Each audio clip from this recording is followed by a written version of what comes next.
Air putih silakan diambil ya. Oke,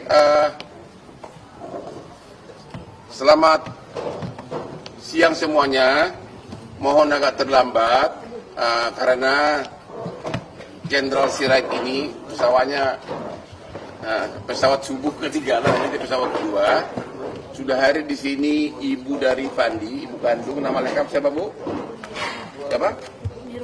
Ibu Nirwana sama bapak kandung Sulaiman, ya. Pengacara langsung dari Medan Pak Sirait sama Pak Edi. Jadi awalnya sudah itu surat dakwah tanggal berapa? Surat tanggal 25 tanggal berapa? Apa? Tuntutan?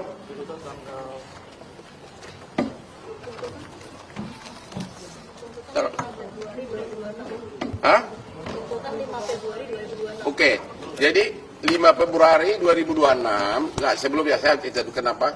Sejak tanggal 6 Februari memang sudah ratusan kontak fans saya menghubungi saya agar mau berkenan memviralkan kasus ini. Cuma gara-gara karena terkait narkoba saya nggak mau baca WA-nya. Tapi begitu saya dengar tangis ibu ini bahwa ternyata dia itu baru 2-3 hari kerja di kapal itu, ya. Jadi memang benar-benar bukan dari bagian dari organ, makanya saya tertarik. Itu kira-kira intinya, ya. Oke, sekarang sudah hadir di sini, nama terdakwanya adalah Pandi, ibunya di sini hadir. Anda sudah melihat tangisnya. Mungkin ibu boleh nggak ibu ceritakan kronologis Pandi ikut di kapal itu, mulai pertama melamar kemana, coba silakan Bu. Nanti kadang-kadang saya potong untuk memperjelas, silakan Bu. Awal mulanya si Pandi dapat kerja dari agen, tawaran dari agen. Dia namanya Pak Iwan. Ya. Nah, disitulah dia menunjukkan sama saya, mengasih tahu sama saya bahwasanya dia dapat tawaran kapal Thailand. Ya. Terus? Jadi diceritakannya si Iwan ini langsung mungkin ngomong apa sama si Pandi, langsung AP si kapten, dikasihlah nomor si kapten sama si Pandi. Jadi si kapten berhubungan sama si Pandi, ditanya kapten. Kaptennya bernama si Holland. Pak Samosir itu aja. Pak Samosir. Bah, ini banyak Batak nih terlibat nih. Oke, terus? Pak Asiolan. Ya. Terus Pak Asiolan mengonteklah si Pandi, menanyakan berkas-berkas si Pandi, apa-apa aja yang ada. Kata si Pandi, buku pelautnya mati, sama surat apanya nggak tahu. Itu disuruh si Holland itu urus katanya. Jadi saya bantulah anak saya bawalah anak saya pergi mengurus itunya, buku paspornya. Jadi sama kapten kapal belum pernah ketemu pada saat itu ya? Belum. Ya ini sangat penting ini. Sama pernah. kapten kapal belum kenal pun belum. Dia baru kenal sama agen, yaitu ya oke, terus itu bulan April ya? Iya, bulan April 2025. Ya itu sangat dari segi oke, terus? Terus dibilangnya, ya saya urus cap katanya. Tapi saya urus dulu cap, ya katanya. Nah, tempo entah seminggu, entah berapa hari. Jadi kaptennya menghubungi lagi, nggak si Pandi yang menghubungi, kaptennya menghubungi, udah selesai nih, udah cap katanya. Ya udah berkas-berkas dikasihnya lah, itu kontrak kerjanya. Saya pun tak tahu entah melalui apa kontrak kerja katanya dari HP. Dikasihnya lah, dibuatlah bikin si Pandi, di situ ditulislah. Nah, ditanya si Pandi kapalnya kapal apa cap? Kapalnya kapal kargo. Nah baru nanya, jadi masih tanya kapal apa? Iya, kapalnya Ya, kapal apa? kapal Cap? apa? Nah itu sangat, itu kelihatan nanti jelas dari ada yang nggak konspirasi. Ya terus? Kapalnya kapal kargo katanya. Nah, berapa cap katanya? 2000 US dollar, saya dengar gitulah dibilangnya sama saya. Jadi ya udahlah cap katanya, kalau memang itu berkas-berkas saya pun udah selesai katanya. Itulah terus jadi si Pak Iwan ini Agen. Pak Iwan ini agennya ini meminta uang cas sama si Pandi. Komisi lah, komisi agen. Sebesar 2,5 juta. Ya. Nah, makanya dikasihnya berhubungan sama si kapten. Ya. Jadi waktu pemberangkatan si Pandi minta sama saya uangnya 2,5 juta. Jadi malah ibu yang iya, banyak menalangin. Iya. Oke. Nah, jadi tapi si kapten nelpon si Pandi. Pandi uang casnya nggak usah kasih sama si Iwan dulu, sama saya aja ngasihnya. Jadi pemberangkatan itulah dikasih si Pandi di dalam mobil. Oke, jadi katanya berangkat tanggal 1 Mei 2025, ibu ngantar anak ibu ke rumahnya kapten. Iya, saya ikut antar. Saya tanya, Pandi udah lama kenal sama kapten? Belum, Mak. Baru inilah mau kenalannya, mau pergi inilah kenalannya. Pada saat berangkat baru kenalan secara fisik ya? Iya. Tanggal 1 Mei 2025 ya? Iya, itu. Ya, isi ada. Jadi ibu ngantarkan anak ibu karena mau berangkat kerja, keluar naik kapal, ibu antar si anak ibu ke rumahnya si kapten tanggal 1 Mei. Itu pertama kali ibu ketemu kapten dan itu pertama kali anak ibu ketemu kapten. Iya, saya serahkan anak saya sama kapten, saya salaman sama kapten, sama istrinya. Saya tanya kaptennya, udah lama kenalkan Pandi Cap, inilah Bu, baru inilah kita kenalan. Kapten udah lama kerja di luar, entah saya yang salah dengar, dibilangnya sekitar 3 bulan. Kalau kayak gitu Cap, saya titip Pandi ya Cap. Saya titip Pandi Cap, kalau Pandi nakal-nakal Cap, gembleng aja Cap, anggaplah Pandi ini Cap seperti anak Cap ya Cap. Ya Bu, doakan kami ya Bu ya, supaya berhasil. Saya tak tahu doa itu apa, berhasil itu apa. Itulah saya bilang, Pandi hati-hati anak ya, kalau udah sampai nanti ke Thailand, bel mama mak, nah iya mak katanya. Jadi surat-surat kontrak kerjanya kirim aja sama mama, kalau ada apa-apa nanti mama tahu, ya mak. Ini surat kontrak kerjanya Mak ya, kalau ada apa-apa tuntut aja Mak perusahaannya. Dibilangnya kayak gitu Pak. Jadi terdengarlah dia ketangkap. Kayak mana perasaan saya Pak? Oke, tanggal 1 Mei 2025 berangkatlah ke Thailand. Yang ibu antar, uang ibu antar ke depan rumah si kapten dan disitulah sekaligus perpisahan selamat jalan gitu ya. Oke, saya dari segi data kami baca semua di BAP di sini. Tanggal 2 nyampe dari Thailand itu tanggal 2 Mei sampai 12 Mei 2025 menginap dulu di hotel menunggu kapal siap ya. 2 Mei sampai 12 Mei 2025 menginap di hotel ya. Kemudian 13 Mei lah mulai, nah ingat ini sangat penting, 13 Mei lah 2025 lah mulai si Pandi ini sama rombongan kapten ini masuk ke kapal untuk mulai bekerja ya. Disitulah mulai berlayar lah mulai ya kan. Itu tanggal 13 Mei 2025, oke. Kemudian berhenti di suatu tempat ngisi minyak. Oke, ya. Kejadian ini yang dituduhkan ini tiba-tiba di tengah laut menurut surat dakwaan 18 Mei 2025 di tengah laut merapat suatu kapal nelayan seperti kapal nelayan menurunkan 67 kardus. 67 kardus di tengah laut.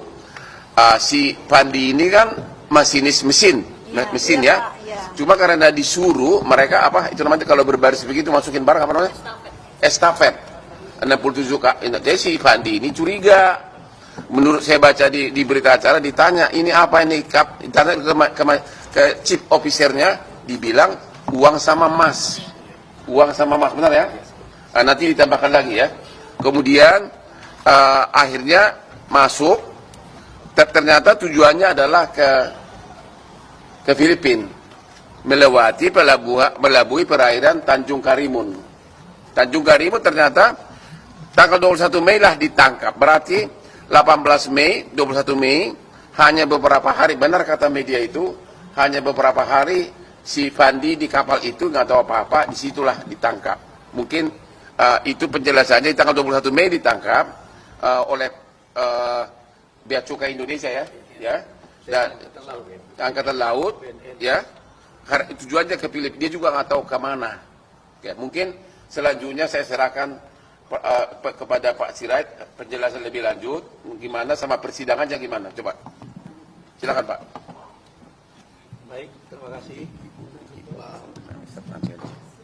Di dalam persidangan ya, baik saksi ahli yang dihadirkan oleh JPU semua tidak ada memang menyangkut proses daripada pengenaan kepada klien kami, saudara Pandi. Tetapi di dalam BAP memang ada di situ karena tidak didampingi waktu itu mungkin prodeo kami nggak tahu. Ya biasalah pengacara yang ditunjuk penyidik. Iya. Ya pengacara rekanan lah. Di Jakarta kami nggak tahu. Jadi setelah di Batam kami pelajari. Nah secara kronologisnya bukti fakta di persidangan memang apa yang dijelaskan oleh ibunya tadi sama seperti itu, bahwa memang ada ditanya ketika dimasukkan itu barang ke dalam kapal Dari kapal nelayan ya? Iya, kapal nelayan di tengah laut, dan itu ditanya saudara klien kami bahwa apa itu cap, bilang dengan Pak Samosir, jangan ditanya dengan si Pak Pong, ini nanti saya sebut namanya, itu orang Thailand, Mr. Pong, itu uang dan emas dan uang. Setelah berlayar beberapa lama, bendera diturunkan. Nah, ditanya klien kita lagi, kenapa bendera diturunkan? Kan bendera kapal tidak boleh diturunkan. Nah, udah nggak usah. Ternyata mereka mau Filipina, terjadi mungkin kesalahpahaman gimana membelok arah ke Aceh, tapi di perairan daripada Batam dan yang balik ke Rimun, disitulah dilakukan penangkapan. Ini kapal nasionalnya Thailand ya? Thailand. Kapal tanker ya? Tanker. Oke. Dragon namanya. Neo Dragon. Sea Dragon. Sea Dragon. Sea Dragon. Ya. Perusahaan. Nah, itu maka setelah itu mereka ditangkap pada tanggal 21 itu. Di dalam kapal ditangkap 5 Indonesia, 2 orang Thailand. 2 orang Thailand. 2 orang Thailand. Iya.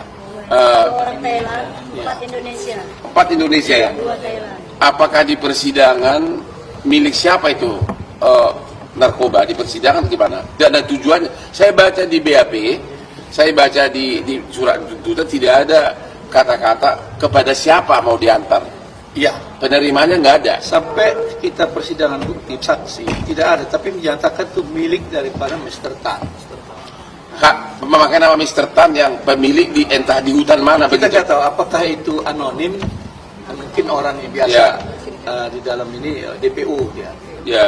Nah, itu dia milik. Tapi tidak tahu arah kemana, bahkan di dalam BAP maupun di persidangan tidak sampai ke sana. Kami tanyakan, tidak ada yang bisa jawab. Jaksa pun tidak tahu ini diantar kemana. Iya. Hanya tujuannya Filipina begitu ya. Iya. Jadi Iya. yang sekarang didakwa semua yang 2 Thailand, 4 Indonesia ya. Iya. Semua hukuman mati. Hukuman mati, tuntutan mati. Oke. Sesuai dengan tuntutan jaksa yang ada. Apa alasan kenapa sampai si Pandi ini ikut hukuman mati? Bapak sebagai pengacara di persidangan. Kalau kami lihat mungkin kalau secara yuridisnya tidak tepat sebenarnya itu dia, karena dia dengan apalagi dengan undang-undang pelayaran yang di tahun 2000 nomor 15 itu, anak buah kapal itu kan tidak mengetahui apapun kejadian di kapal gitu. Ya. Dia tidak tahu kemana arah pemikiran daripada JPU kita gitu, jaksanya, sehingga disamaratakan semua walaupun berbeda-beda fungsi ataupun kewenangan daripada anak buah kapal. Menurut Anda di persidangan ada kemungkinan besar nggak bahwa memang nahoda tahu itu?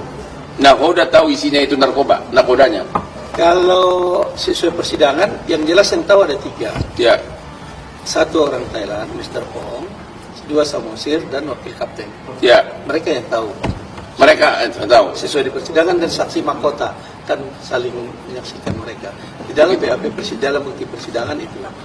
Saya baca di BAP katanya si anak ibu ini waktu sesudah 67 bungkus ini masuk kapal nanya itu apa, kata si kapten katanya itu uang dan emas. Iya, itu. Itu di persidangan pengakuan dari si Pandi bahwa dia pernah menanyakan itu ke kapten, diakui kapten nggak?